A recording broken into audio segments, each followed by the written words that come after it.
All righty, guys. So I see people in. So let's go and get started here. So today we're going to be talking about zero trust security, what we've been implementing to secure our clients and businesses. There's a lot more today besides firewalls and antivirus that helps you protect yourself. And this is only one aspect of layers of security that we recommend to our clients. I'm your host today. My name is Will Nobles. I'm the founder and CEO of Vector Choice Technology Solutions. And we have three awesome presenters today. We have Mr. Bo. Bo is our Chief Security Officer. He was just promoted from our service manager, and we have broken out, and we've now have a compliancy and cybersecurity division here at Vector Choice. Bo is going to be leading that up from the Chief Security Officer standpoint. We have Doug. Doug is one of our level 4 engineers and one of our highest level engineers that we have. And then Trevor is our new service manager. Trevor's been with us for a while on the support side, but now he is our service manager going forward and managing the service team as all the team members as the tickets come in. Guys, appreciate you guys coming on today with me. Pleasure to be here. Glad to be here. Yeah. Good deal. Good deal. So, and a lot of people say, Will, I thought you were the brains of the company. I'm just the looks now of the company. And I'm just kidding, guys. These are the brains of the company, along with several other members that we have. But I wanted to have some of the brightest on when it comes to the cybersecurity piece. So a little bit about Vector Choice. If you're new to us and just coming on for the first time, Vector Choice is a managed IT consulting and cybersecurity company. We have been honored to be in the Inc. 5000 for the past several years. We've also made the MSP 501. If you're not familiar what the MSP 501 is, it's the top 501 managed services providers in the world, not in just the United States, but in the world. And we also have, with an awesome team that we have and the culture that we built here at Vector Choice, we have the best and brightest companies to work for in Atlanta and in the nation several years in a row. So what does Vector Choice do? What do? We do everything from outsourced IT to cybersecurity services to compliancy services to phone hosting, virtual server. We're a Microsoft 365 partner. We can take care of your technology needs, whatever that is. And where do we do that at? We currently have 7 offices in the Southeast, and we're continuing to expand from that. We have offices all the way up to Philadelphia, all the way down to Baton Rouge, Louisiana. And we have clients in several other states. We focus on a lot of compliancy. And today, we're going to be getting into another webinar coming up shortly, why every company should be compliant, regardless if you're mandated of having compliancy in place. We've done work all internationally from Costa Rica, the UK, and the Netherlands and Dominican Republic. We can take care of your IT needs no matter where you're at. So guys, let's just jump right straight into it. I'm going to stop sharing so everybody can see your lovely faces here. Let's jump straight into it. So Bo, what is zero trust? Zero trust is a security framework. It's a methodology, a mindset, if you will, of where it requires all users, whether in or outside of the organization's network, to be authenticated, authorized, and continuously validated for security configurations, and to make sure they're following the posture regardless of where they're at and how they're accessing your information. So that's a lot of big words. So from a standpoint, Trevor, simplify that for me even further. I'm a non-technical person, and I thought, I've got a firewall and antivirus. What else does this do for me? What's the next step of zero trust taking in my security posture? Yeah, that's a great question, Will. So what zero trust does that's going to help us, if you want to look at it layman terms, the firewall is great for controlling that network flow, but what about when you have something already in your environment? Zero trust allows us to prevent software from running on particular computers that you don't want to be there. That simple, right? We don't want it to be running on this machine. Maybe it's okay to run on another machine. You have lots of options, but basically you are now in control of what does or does not run in your environment. And that's so crucial to keeping a secure environment. Yeah. So Doug, as me as a CEO, sometimes, and I have this running, we all in Vector Choice have it running on our machines. Even as a technical level, sometimes security is a burden because of the extra steps you have to take. But Doug, what do you think?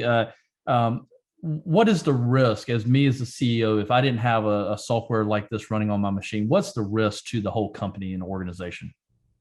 Yeah, so with CEO, I mean, you have bigger things to do other than worry about what software you're going to click on. So you leave that up to us. And with Zero Trust, we have the ability to lock down applications, ring fence without having to worry about.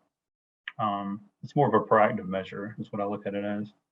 Yeah, and one of the things, so for the audience here, Zero Trust, the software that we use, we call it application control. And application control, what that does, it actually will ring fence or protect the applications that you have running. So for example, when we install this in your environment, we actually let it run in learning mode for about 4 weeks. And while we let it in learning mode, and while we do that is so we can learn your machine's behaviors for that period of time, and we know what softwares you're using. And while we do it for a month is because there's sometimes you don't even use the software, say maybe for payroll or accounting purposes that you might use randomly. We actually want to learn that, and so that puts it in learning mode, and we capture that information. At that point, what we do is we will take and evaluate. Okay, here's all the business things that we know as Vector Choice as useful. But then there's other software that might be installed on your machine that might not be business use. It might be a virus, actually. It might be a threat that's already there. So we actually take that back to our customers and say, hey, here's the software that's running. Do you still want to allow this to run?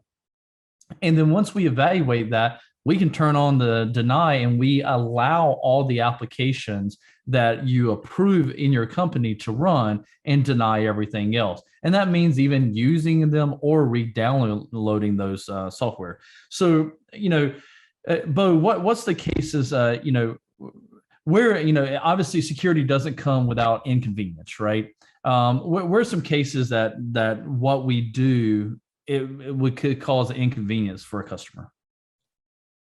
Yeah, one of the biggest things that we tend to see when dealing with customers is that, anytime they have to go through an extra step to log into a platform, or they have to go through and get approval to install an application, or they just can't, the big way that they say it is, well, I just want to do my job. Well, doing your job is also part of that, is protecting your company's assets as well. Yeah. And I think that's the biggest thing, even for me. I got a new software that I want to play with and test at a CEO or owner level. And hey, I own all this equipment that I let you guys manage, right?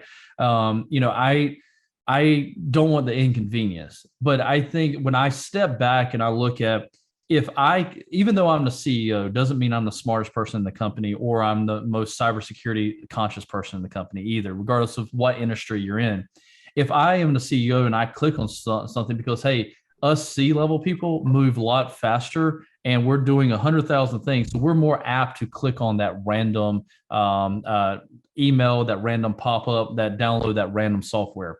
And so for me to have it as a CEO and be inconvenienced to put a request in to make sure my IT or my security guys and gals are in the background saying, yep, Will, that software is valid. We're going to allow you to be installed on the machine and everything.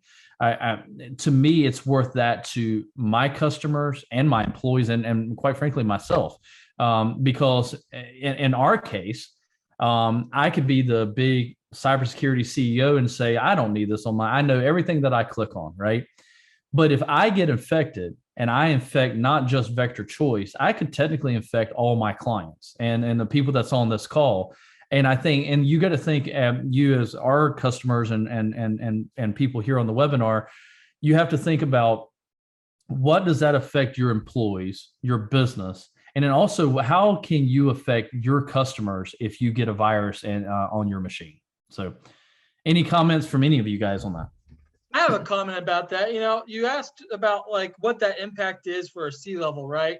So it's like you said, it is annoying, right? You can't do what you want to do in the moment that you want to do it, and you're moving fast.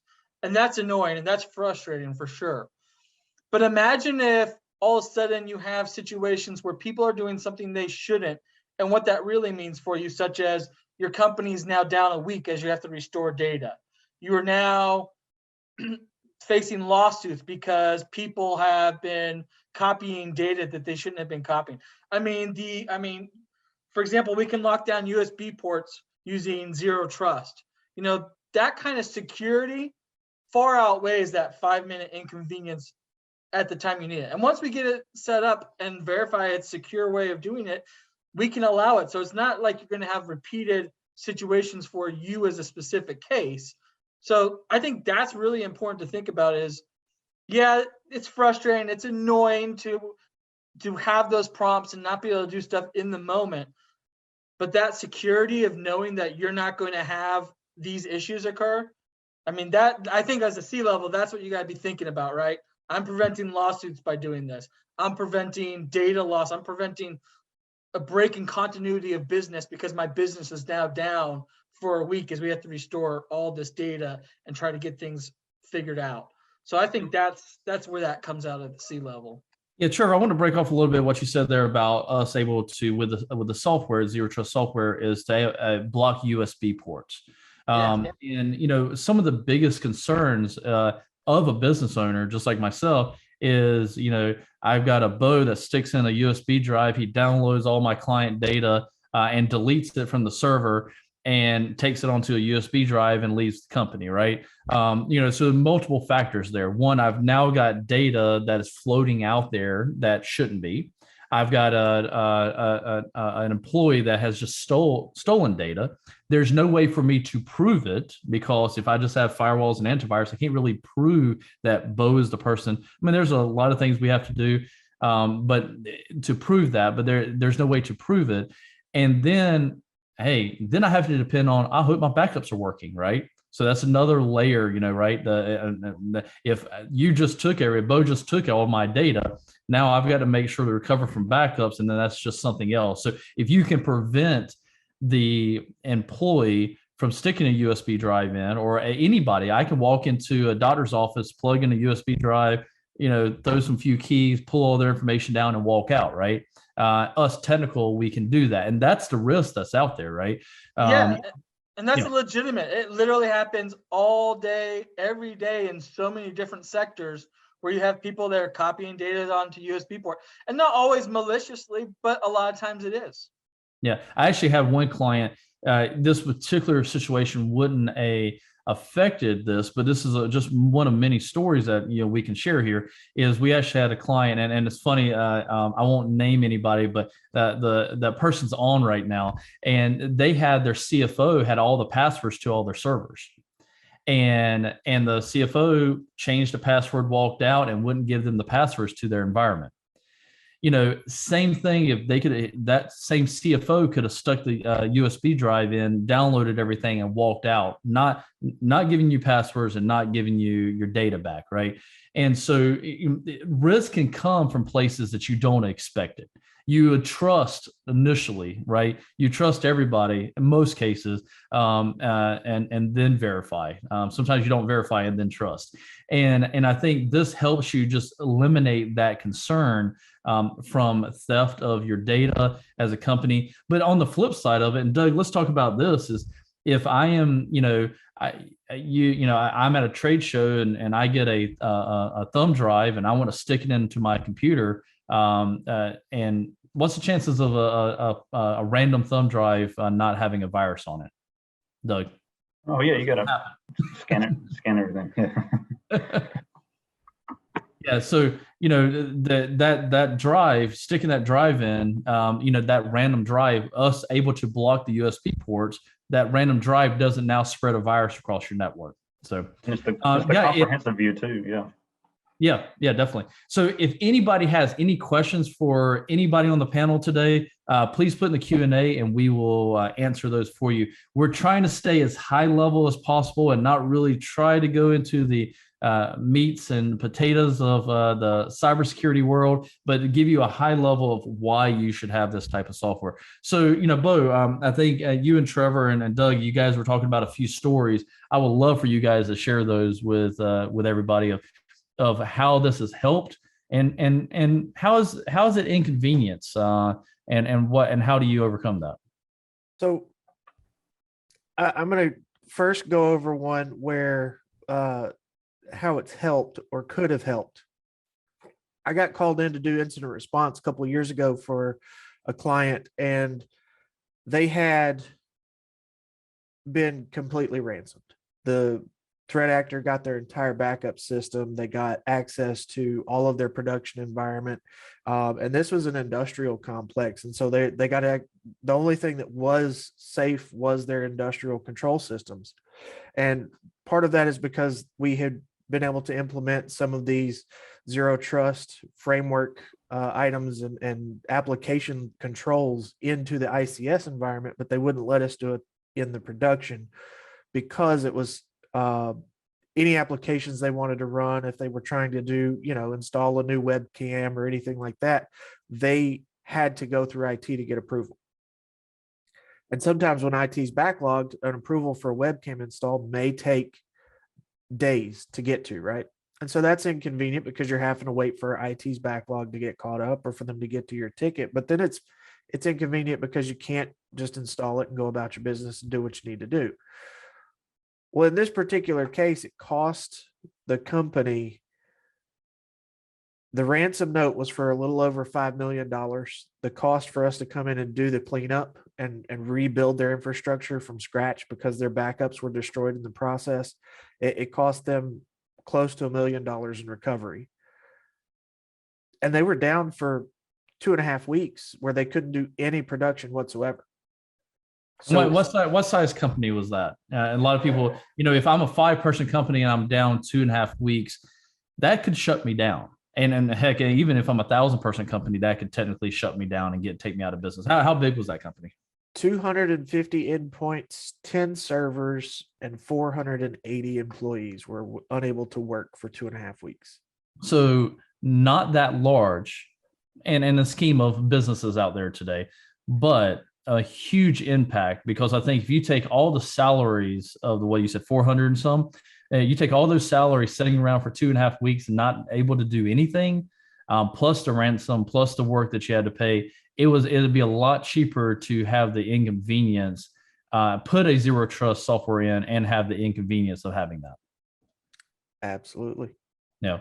Trevor, how about you? I know you were sharing some stories with me before we got on.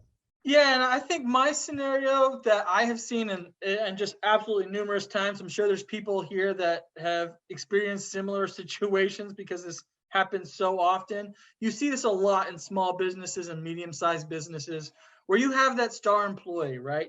That employees, they get involved in a whole bunch of different things. They're doing their job. You love them. They leave. And after they leave, you find out that they weren't using a USB drive, but they had all their documentation signed into a personal OneDrive account that you didn't know anything about. And so now all of your information, all your usernames, your passwords, your accounts, everything that you use to function as a business because you had that point of contact who was handling all of that is now gone. You were literally shut down and you're just scrambling, trying to find information you need to function. Your phones go down. I don't even know the company who's providing my phones. I don't know who to contact. I'm not listed as an authorized contact. How do we go through that and get that fixed? I mean, it becomes nightmare after nightmare after nightmare after nightmare. Yeah. And it's all because you had a star employee who wasn't doing it maliciously. They weren't doing it maliciously, but they installed software. You had no idea that they were saving everything to a personal OneDrive box or a Dropbox account. You didn't know. This zero trust allows you to know because they have to say, hey, I need access to this. And you're going to say, oh, why do you need Dropbox on your computer? Oh, we're going to do this. No, let's do a business account. We use OneDrive or SharePoint for everything. Right. Dropbox is not allowed. And not picking on Dropbox or not picking on any product, but that helps you control the narrative in your company of what software is going to be allowed and what's not going to. Because if you just have antivirus and you just throw whatever software on there, of course, you're going to have data all over the place in different places that you don't know about. You don't know, you might be paying for it as the owner. You might be paying for all this software if you're a bigger company. And then you come to find out you're paying all this extra cost of softwares and data in different places where you could have consolidated that down. So it is a control piece that helps you on cost, inconvenience, employees leaving, and so many different things, not just from the cybersecurity standpoint. Yeah, it really does impact so many different parts about how to manage your business and keep it safe. There's another part there, Will. You talk about all of the costs that you don't know about because of what's the key piece there that we're not monitoring or we're not making sure we have documented. Well, it's asset inventory, right? Well, assets don't just apply to the computers. It's every piece of software, every person who touches that software. It's every computer, every barcode scanner you're using if you're in retail, or every piece of O-ring that you might be using in your manufacturing process, whatever the case is. All of those, you spend lots of money tracking all of the pieces that are used to manufacture a product. But how many companies are actually tracking every asset, every computer, every iPhone, every tablet, every piece of software that gets installed? Unless there's a license attached per user, those generally get overlooked, right? Yep. And so when you've got the zero trust framework, that starts putting those things into perspective, and you're seeing those assets because you're having to approve them and authorize them on a regular basis to access your information, to access your company's files, to be inside your network or cloud environment. It doesn't just pertain to the flat network, which is going away. Yep. So Doug, what happens if I have a software that's my primary software that I use, and I have random updates that, obviously all software should be updated. If you're got software that's not being updated by your software company or your SaaS company, or you need to pick another one. But, I got software. How do we control that from the zero trust product that we use? So you've got something called learning mode. So where it goes out and it learns that product, and you can approve it via certificate. So that certificate is pushed out via the company. There's also within there, we can run it against VirusTotal. One thing I like about it is the comprehensive view. It's not what you know, it's what you don't know in the future. And one thing here I think is to take into consideration is your company's reputation too. So like with zero trust, you're not only protecting yourself, you're protecting your vendors, your clients. So I've seen issues in the past where if I had a product like this, 2 or 3 years ago, it would have prevented an email bomb that went out to all the contacts within the company and sent emails to about all of their clients and outfacing vendors. It took them down for about 3 or 4 days and was pretty costly. Yeah. So, yeah. And I think we keep going back. It drives me crazy. I don't mind it now, but two-factor authentication, you put your password in and you have the passcode to get into your checking account or banking account. It's an inconvenience because if your phone's dead, that's really an inconvenience, right? But that two-factor is helping to protect you. Every time I see it, and the most common that you really see is on Facebook. You could tell someone gets hacked when you get a friend request from someone of the same name, same pictures, everything. And I'm like, yep, they've been compromised. And the next thing you know, you'll see a real post from their real account saying, hey, please don't, and just as simple as that, right? That's because they compromised your password and you didn't have two-factor turn on Facebook. Now, by the way, everybody should go run out and turn on two-factor even on Facebook. Again, inconvenience, but that's data that you have inside of that Facebook account. That's your data. And you don't want everything public, right? Sometimes you share, just with your friends or share publicly. But think of something that simple. Think of technology in your business more complex, and that you really need to secure even more than just a Facebook page, right? And that's what we're trying to get at. One of the things I want to share here as we're going through this, I want to show you guys the experience. So I'm just going to share my screen real fast. And me as a CEO, I downloaded this software here. I put it on my desktop. A lot of times you put it in your download folder, you put it on your desktop, and I want to run it. Now, I don't know, I know what the software is, but it doesn't really explain when I'm looking at this really what this software is. So if I click on the software and you have zero trust, you see now you get the pop-ups, right? You don't have permissions. And I know from an executive or a doctor or a lawyer, we hate not having permission to do something. I get it. But the thing is that could have been a virus and or a ransomware or anything, the keylogger, anything that could have kicked off in your environment. Okay, just because you download it from a website that you think is a valid website doesn't mean it's a valid software. Okay, and so I could right then install a virus on my machine if it did not get blocked. Okay, and that's the nice thing, the warm and fuzzy is I know my employees can, my marketing manager wants to try out something new. She goes, downloads it, doesn't tell the security team, and she gets that pop up. Okay. I feel better her being inconvenience of that than her just taking down my whole company or the whole network or even affecting my clients, right? So the experience here, you click on it, it pops up, and then down here at the bottom, you'll see a pop-up. You can say request access, and what this does, it will pop up our tool that you can put in and request access. You can put in the reason why what you're trying to download, the reason why you're trying to install it, and the reason why you need it, right? Just any quick notes there. You can send requests, which will send to our ticketing system. At that point, don't think of this as all technicians and all engineers are not created equal, just like all doctors and all lawyers are not created equal, right? You don't want a general doctor doing brain surgery. That's why you have brain surgeons, right? And you don't want a general practitioner doing that. The same thing, we don't want our level 1s and level 2 technicians approving this for you. So once you do that, you submit it, we immediately bump it up to our level 3 and level 4 engineers. The first thing we're going to do is validate that the software is actually a valid software that you're trying to run. Number 2, we're going to get approval from your management that this particular software is allowed to run in your environment. And then we find out, do you only want it to run on this one machine, or do you want everybody, is this something you're going to roll out globally? And do you want everybody in your company to roll it out?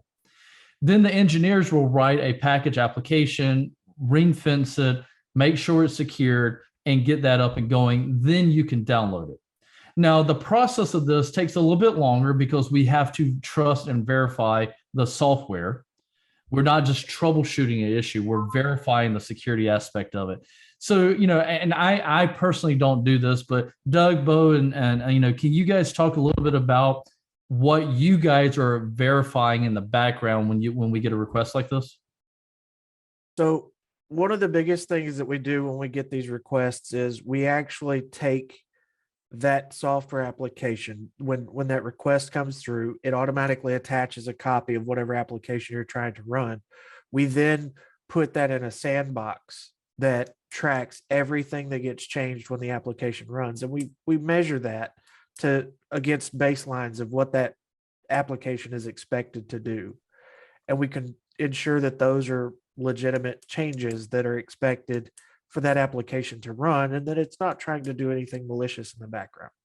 That's the most time consuming part of the process. Doug, I'll let you go ahead with the rest of it. Yeah. So like Bo said, we compare it. We run it against VirusTotal. We check the hashes on it.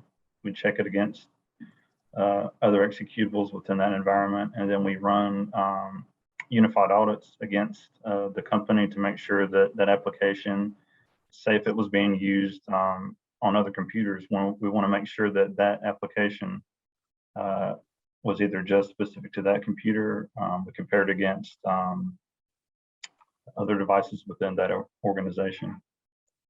Yeah, and guys, I know I've got a bunch of engineers on here, so I want when we say hash, right? We're talking about a unique identifier, just like your phone number, just like your social security number, it identifies you. A hash identifies software. So I just wanted to take some of the technical terms out and explain it in a little bit more in layman's for us non-technical people to understand. Great. So guys, do I see any questions? I don't see any questions right now. I'm hoping we're answering all the questions that you might have of why you should have it installed, when should you install it, and I would say today. Does it replace your antivirus? No. Okay. It is a layer approach. Just like a firewall layers onto antivirus, layers onto anti-malware, to layers on content filtering. And we won't go into what all those things mean today, but zero trust is just another layer of security. But I will tell you, of all my years being in technology, having a zero trust and the fact that I can make sure that just no one can just randomly install a virus unintentionally and take down a network, it just makes me sleep better at night. I had a situation. I was called to go to Fox 44 Baton Rouge to be on TV to talk about. It was about 2 or 3 years ago now. The city of New Orleans got hit with a ransomware attack. I think it was like 4,000 computers got taken down, plus all their servers, because one person clicked on one email and clicked on one download to install, and it affected 4,000 machines and took down the whole city of New Orleans. Now, that's many, and we've heard a lot of cities and councils, and even the city of Atlanta got hit, and they had to pay a ransomware. We hear that. And you're probably thinking, well, I'm not as big as a city. Take it down to smaller dollars. The money that you have, I don't care if you're $1 million company, $5 million, $10 million company, you're not a city, right? They have a lot bigger budget to spend. But if you're down for a period of time, what is the breaking point, right? Is it a day? Is it 3 days? Is it a week? Is it 2 weeks? What is the reputation that you lose with your vendors and your clients not able to deliver the service that whatever services is that you deliver to them? And that's why we really encourage this on all environments, even if it's inconvenience. You know what? I just got a question that popped up. And any of you guys answer. So if I want this installed on all my machines besides one person, let's say it's a CEO, let's say it's a developer. If I want to install on everybody, what's the risk to the company still? If everybody else has the zero trust application, but that one person does not. So there's no definitive answer to that, because risk is dependent on what that impact looks like for your individual business, right? And as you said before, if that one person clicks a link, downloads a Word file, and they run it, and it shuts down your entire organization, that risk factor is much higher. If that person's more security conscious, they know not to click those links, your risk adjusts. So it's really just dependent upon how much of a chance you're willing to gamble with the fate of your business and what the one person you pick is or isn't going to do on a given day. Yep. And guys, and I'm going to bring in a special person. I'm going to allow him to talk here. He raised his hand. John DePero. John just started with us. He is our new Chief Compliancy Officer, like I was sharing with you guys at the beginning. So I'm going to go and click on allow to get John in here. I was sharing with you guys before that we've split off and we've created a compliancy and cybersecurity division at Vector Choice. John is running the compliancy portion of that. So John, thanks for coming on, and I'm assuming you either got a comment, question, or a statement for everybody. I do. One, thanks for having me on. It's been really good a chat. But I thought it was an excellent question. If I have one exception, what does it do to my overall risk? Well, risk is the intersection of probability and exposure, right? What is the probability someone targets your company? That the probability doesn't change whether you have one machine unsecure or 100. What does change is the exposure. So I can help you, if clients are interested in this, we can help you understand what's called the composite risk matrix of what is the likelihood and the severity and the probability. We look at those three things to help you understand what is the risk. Then we put a control in place, like zero trust. After we implement that control, we're going to reassess those three aspects and give you a residual risk. And then the whole thing about zero trust, and Will's I'm going to just say what Will's been saying in slightly different words. As a CEO, you make decisions and provide guidance all the time. As a CTO, you make decisions, provide guidance. What zero trust allows is for us to take your guidance, such as this is our technology stack. These are the people we trust fully. These are the people we trust not at all. And we can implement, monitor, and maintain your guidance so that you know day in, day out, the risk level that you were comfortable at is being maintained throughout the year. Yeah. Well, John, appreciate it. And as he was, this was not planned, guys, to bring John in, but I want to at least introduce John while he's here, and sort of his background and sort of where we're going. And I know it seems like it's planned, but I swear to God, it wasn't. So I was just actually searching for his bio. So John is a retired Army Chief Warrant Officer. He served on the Counterintelligence Special Agent, conducting advanced security operations and inspections to support national security. John worked at NSA and was a founding member of the first international NATO cyber defense working group. Let's say that I'm just bringing in people a lot smarter than I am to help and advise you guys. And so that's just a little bit of his bio there. And he's been working in the private sector for a few years after retiring from the Army. And I'm good, and we're happy to have him. You'll be hearing more from John over the next couple months. We're going to be doing a lot of webinars on compliancy and help educate you guys, no matter if you are mandated by a regulation or not, that compliancy is still needed. So, John, I appreciate you coming on. Guys, I want, and to finish this up, I want to extend one offer to you guys, and throw this slide up here. So if you're a client of ours, or if you're just someone listening to this webinar and is interested in our Zero Trust application control software, we would do it for 60 days, no strings attached, free trial, no cost to you. The reason why we do 60 days, besides the traditional 30 days on a lot of software, is because the first 30 days we've got it in learning mode. We need to learn your environment with it, and then you'll get to really try how it works for the next 30 days when we activate it and everything. So please reach out to us. There's a QR code here. If you have any interest at all on this, and you don't know how to use a QR code, or you don't have a phone and I've switched away too fast, just email me at will@vectorchoice.com. Again, it's will@vectorchoice.com, or you can just call into our office if you would like, and we will definitely help take care of you and get you set up on a free trial of our Zero Trust application. All right, guys, I don't think we have any additional questions. I hope we answered everything for you. John, appreciate you coming on. Doug, Bo, and Trevor, thanks for having you guys here. Now just get back to work. Go protect people. All right, guys, thank you so much for being on. Have a good day. Yes, boss. Bye.